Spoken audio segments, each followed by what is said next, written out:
Bonjour à tous. Alors aujourd'hui, je vais changer les disques de frein de mon Duster. Donc c'est pas compliqué, c'est comme pour les autres voitures, hein, à savoir qu'il faut démonter ici, enfin dévisser ici les deux vis Torx et derrière, j'ai deux écrous de 20 qui tient l'étrier. Voilà, donc on va commencer déjà par dévisser les petites vis Torx.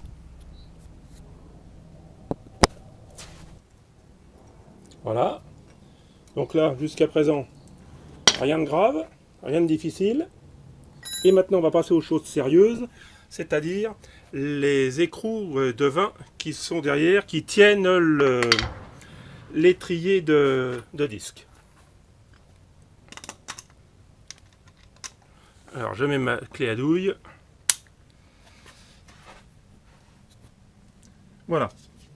Alors, l'écrou de vin, c'est celui-là, là, le premier. Donc,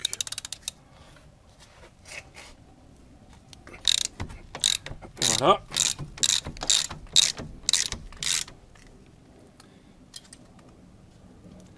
Là, il n'y a rien de compliqué non plus.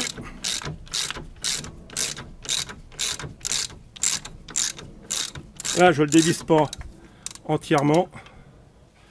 Je vais m'attaquer à celui-là du dessous, qui est, voilà, on le voit bien ici, c'est celui-là. Là. Alors c'est pareil.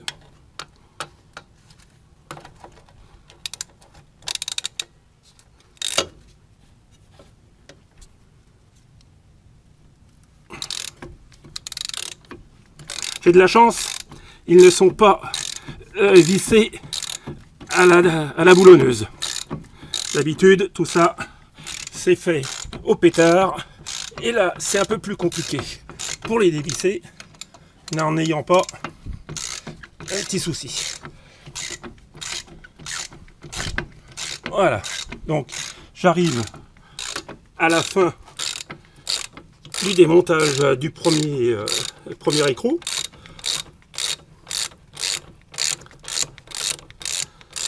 Voilà.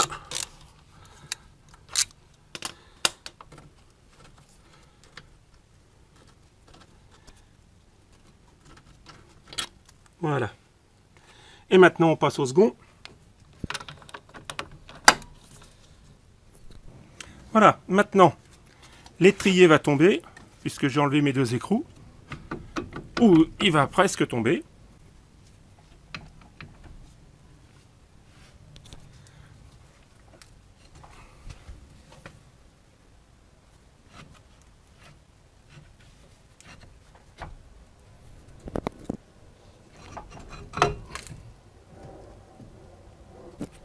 Voilà, l'étrier est maintenant tombé. On va mettre un petit coup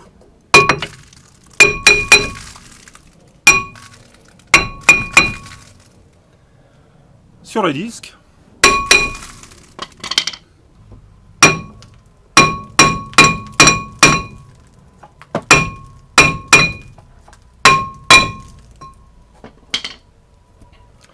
Voilà, ça a été difficile, mais enfin, il est tombé.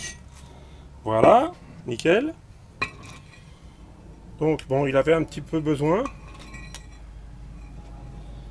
Et maintenant, un petit coup de paille de fer, de brosse métallique plutôt, et on va remettre tout ça pour que ce soit nickel. Je vais en profiter pour changer mes plaquettes de frein, parce qu'apparemment elles ont vécu aussi, donc c'est pour ne pas revenir deux fois sur la même chose. Et puis ça va être bon. Donc dans un premier temps, un petit coup de brosse métallique. Alors à tout de suite. Donc voilà, j'ai revissé mes deux vis Torx sur le moyeu. J'ai replacé mon disque et maintenant je m'attaque aux plaquettes de frein. Donc j'ai repoussé ma plaquette avec un serre-joint et je vais enlever maintenant, je vais les enlever et puis pour pouvoir les changer. Donc pour les enlever, il faut faire sauter ce petit ressort. Alors c'est pas difficile, ça s'enlève à la main. logiquement. Bon, avec une main, c'est pas facile, mais on va plutôt prendre le tournevis à ce moment-là. Voilà, c'est comme ça qu'on se blesse. Et c'est le problème d'avoir qu'une seule main. Donc, on peut enlever cette plaquette. Et maintenant, on peut enlever l'autre qui est tenu dans le piston. Pareil, avec un tournevis, on fait sortir tout ça. Voilà. Voilà, elles sont tenues comme ça. Et dans le piston, qui est pas trop sale. On va y passer un petit coup de brosse métallique et je reviens vers vous. Voilà, bon, j'ai passé un petit coup de brosse, l'histoire de dire. J'en ai profité pour graisser mes deux petits coulissants là, avec de la graisse au silicone, que je remets. Voilà. Je vais mettre ma plaquette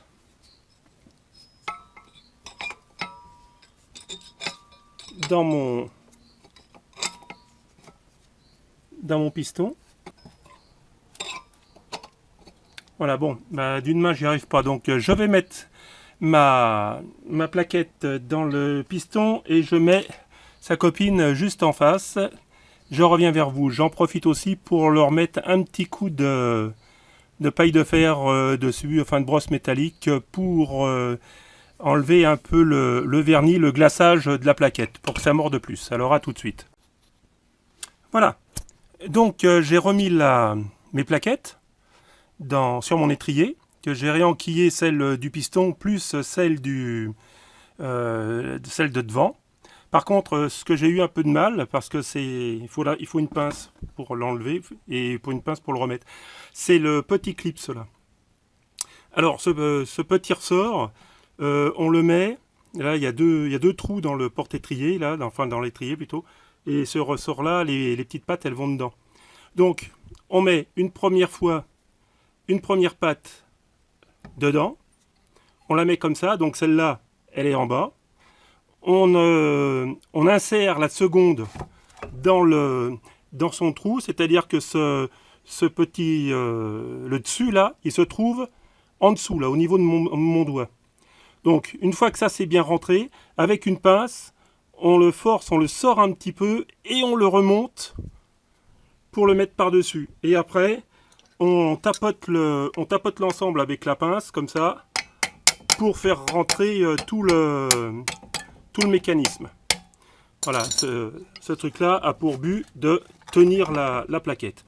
Voilà, maintenant je vais remettre mon étrier sur ma fusée là. J'ai plus qu'à revisser donc avec mes deux écrous de vin et refaire un petit essai. Mais avant de faire le petit essai, il faut pomper un peu, car les plaquettes étant beaucoup trop grandes, petite surprise si on se met à freiner d'un coup. Donc voilà.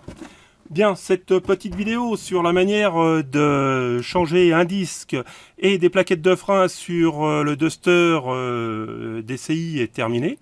Je vous dis à bientôt sur ma chaîne pour d'autres vidéos ou d'autres tutos. Allez, ciao, ciao!